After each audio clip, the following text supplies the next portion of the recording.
Anatomical points. তো anatomical points বলা আগে হচ্ছে আমাদের অ্যানাটমিক্যাল পজিশনটা জানতে হবে। তাহলে আমরা যদি অ্যানাটমি পজিশন ধরি এবার মিড লাইনে রাখবো, রেখে হচ্ছে এন্ট্রো অ্যাঙ্গেলটা একটু ল্যাটারে নিব এবং ডাউনওয়ার্ডস নিব।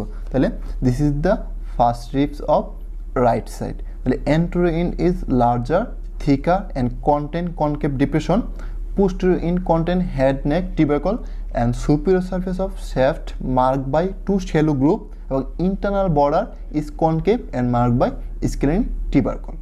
তাহলে এবার আসি রিলেশন। তো এই যে ফার্স্ট রিবসের যে এন্ট্রো রিলেশন অফ দ্য নেক, এটা হচ্ছে অনেক বেশি গুরুত্বপূর্ণ, কারণ তোমরা যখন লাংস পড়বা তখন দেখবা লাংসের যে পোস্টেরিয়র বর্ডারের যে অ্যাপেক্সের রিলেশন সেম পেয়ে থাকে। তাহলে আমরা যদি মিডিয়াল থেকে ল্যাটারে দেখি, মিডিয়াল টু ল্যাটারে হচ্ছে সিম্পেথিক চেইন, তারপর হচ্ছে পোস্টেরিয়র ইন্টারকোস্টাল বেইন, তারপরে সুপিরিয়র ইন্টারকোস্টাল আর্টারি এবং ventral rami of the first thoracic nerve. এটা অনেক বেশি গুরুত্বপূর্ণ, সবাই এই জিনিসটা মাস্ট জানতে হবে। তারপর হচ্ছে এই যে আমরা যে সুপিরিয়র সার্ফেসের দুইটা গ্রুপ